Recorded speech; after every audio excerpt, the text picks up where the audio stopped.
sommes en 1977 à Enfield, dans une banlieue paisible du nord de Londres. C'est dans ce quartier modeste que des journalistes de la BBC sont venus filmer un phénomène incroyable. Janet Oxon, une jeune fille de 11 ans, serait, dit-on, possédée par un esprit maléfique.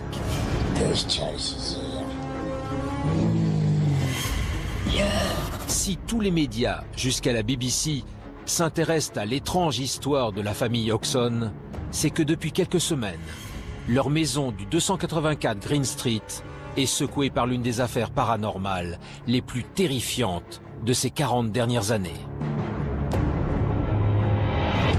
On est vraiment dans la banlieue de Londres. La maison est, on va dire, quelque part banale. La famille Hodgson, elle est composée de la mère, qui est célibataire, et de ses 4 enfants, donc de Jeannette, la plus jeune des filles, 11 ans, Margaret, et puis les 2 fils, Billy et Johnny. C'est une famille qui est finalement banale, même si elle vit une période difficile, à cause d'un divorce notamment. On peut s'attendre à tout, mais alors surtout pas à ce qui va se produire après.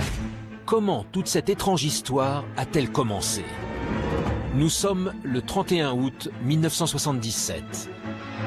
Et l'apparente tranquillité de la famille Oxon va être perturbée par un incident apparemment anodin, mais qui va marquer le début d'une longue série de faits aussi étranges que terrifiants. Le 31 août 1977, soirée comme les autres dans la famille Hodgson, sauf qu'il commence à y avoir un truc un peu bizarre. Ce soir-là, Jeannette, la fille, va appeler sa mère parce qu'elle entend des coups dans le mur.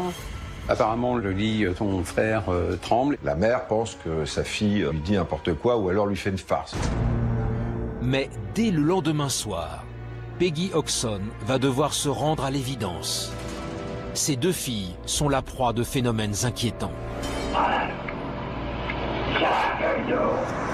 Le deuxième soir, les gamines vont affirmer, dans un état de vraie panique, avoir entendu des voix comme des chuchotements, même quelque chose d'assez rauque. Et là, elles sont vraiment terrifiées.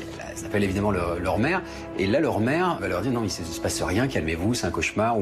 Elle pense aussi que c'est peut-être une blague. Sauf que, là, soudain, la mère, elle voit une petite commode se déplacer toute seule.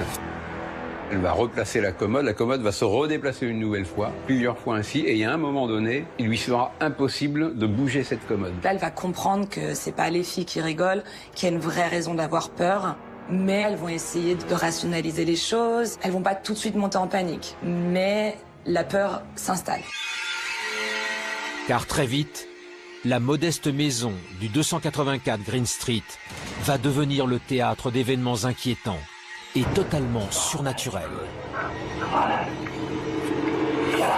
La mère fait descendre les 2 filles au rez-de-chaussée, parce qu'elle commence un peu à flipper. Sauf qu'en les faisant descendre au rez-de-chaussée, la mère et les 2 filles continuent d'entendre un peu autour d'eux comme des bruits, comme des chuchotements.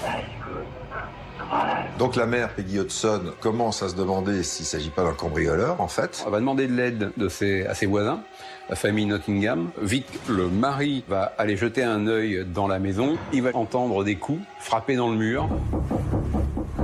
Il va avoir l'impression que ces coups, les bruits le suivent, mais impossible de déterminer d'où viennent ces bruits. La maison du 284 Green Street serait-elle hantée par une force surnaturelle?